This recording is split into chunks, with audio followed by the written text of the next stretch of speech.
샬롬. 오늘도 하나님의 말씀으로 하루를 시작하는 여러분들에게 하나님의 은혜와 평강이 충만하시기를 간절히 축복합니다. 벌써 목요일이네요. 오늘 말씀 또 함께 보도록 하겠습니다. 오늘 말씀은 오늘 본문 18절의 기록처럼 다윗이 정말로 놀라운 하나님의 은혜를 경험한 사람이라는 것을 알 수 있죠. 제가 읽어드리겠습니다. 주 여호와여, 나는 누구이오며 내 집은 무엇이기에 나를 여기까지 이르게 하셨나이까. 참 이 말씀을 저도 읽으면서 묵상하는데 다윗의 그 어떤 회한이 담겨 있는 귀한 말씀이기에 가슴이 뭉클한 그런 느낌이 있었습니다. 여러분들이 잘 알고 있듯이 다윗은 한낱 양치는 목동에 불과했습니다. 그런 그가 한 나라를 다스리는 왕이 됐어요. 자기의 지나온 삶을 한번 돌아오면서 어떠한 생각에 잠겼을까요? 참 놀라운 것이죠. 그리고 그가 받은 복이 뭡니까? 우리가 어제 우리에게 주신 말씀, 제가 신학 용어로 다윗 언약이라고 제가 말씀을 드렸는데, 하나님께서 주신, 다윗에게 주신 그 언약입니다. 그 언약은 사실 언약이라는 것은 쌍방의 체결이죠. 이쪽이 어떤 약속을 지키면 저쪽도 약속을 지키는 것이니까. 그런데 우리가 하나님과 맺는 언약은 사실은 일방적입니다. 하나님께서 손을 뻗어서 맺어주셔야만 가능한 것이기 때문에 그렇죠.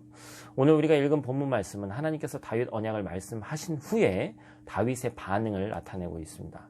우리는 표제에서도 살펴볼 수 있듯이 다윗은 감사의 기도를 올려드립니다. 그런데 이 감사의 기도 가운데서 너무나도 중요한 두 가지 단어를 우리가 발견할 수 있죠. 오늘 본문에서 자주 등장하는 단어입니다. 바로 주라는 단어와 영원히라는 단어입니다. 이 두 단어는 오늘 본문에서 계속적으로 반복되는데, 성경에서 특히나 이 짧은 본문 가운데서 계속해서 반복돼서 나온다는 것은 너무나도 중요한 단어라는 것이죠. 그래서 오늘은 이 두 단어가 우리에게 주는 또 메시지가 무엇인지, 그리고 그 단어가 우리의 단어가 되기를 바라는 마음으로 함께 말씀을 나누고자 합니다. 첫 번째는 주라는 단어입니다. 히브리어로는 아도나이라는 뜻인데, 오늘 본문에서는 이 아도나이가 7번 등장합니다. 하나님의 마음에 합한 다윗은 그 중심에 하나님이 주님이시고 자신은 종이라는 사실이 너무나도 명백하게 깨닫고 있었어요.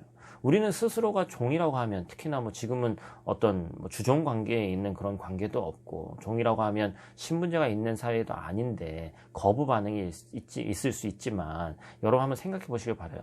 누구의 종이냐가 중요한 겁니다. 사람의 종이라고 하면 참 비참하게 그지없죠. 그런데 온 우주 만물을 창조하시고 다스리는 하나님의 종이다. 이것은 당연히 지극히 우리가 종이 될 수 있는 거예요. 오늘 본문 말씀 21절 말씀 보니까, 그런즉 주 여호와여, 주는 위대하시니 이는 우리 귀로 들은 대로는 주와 같은 이가 없고 주 외에는 신이 없음이니이다. 주님은 위대하신 분입니다. 주와 같은 분이 없으십니다. 이 말씀을 우리 가운데 믿어져야 주님이 온전히 주님이 되는 것이죠. 주님은 모든 것을 가능케 하시는 전지전능하신 분이신 줄 믿습니다. 그분의 종이 우리인 줄 믿습니다. 그럼 이제 오늘 본문의 중요 단어 두 번째, 바로 뭡니까? 영원이라는 단어죠. 오늘 본문에서 총 5번 사용됩니다. 대표적으로 29절 말씀이 있는데 제가 읽어드릴게요. 이제 청하건대 종의 집에 복을 주사 주 앞에 영원히 있게 하옵소서. 주 여호와께서 말씀하셨사오니 주의 종의 집이 영원히 복을 받게 하옵소서 하니라. 다윗은 이 영원이라는 단어를 사용해서 자신의 집이 견고히 세워주실 것과 복을 내려주실 것을 하나님께 간절히 요청하고 있습니다.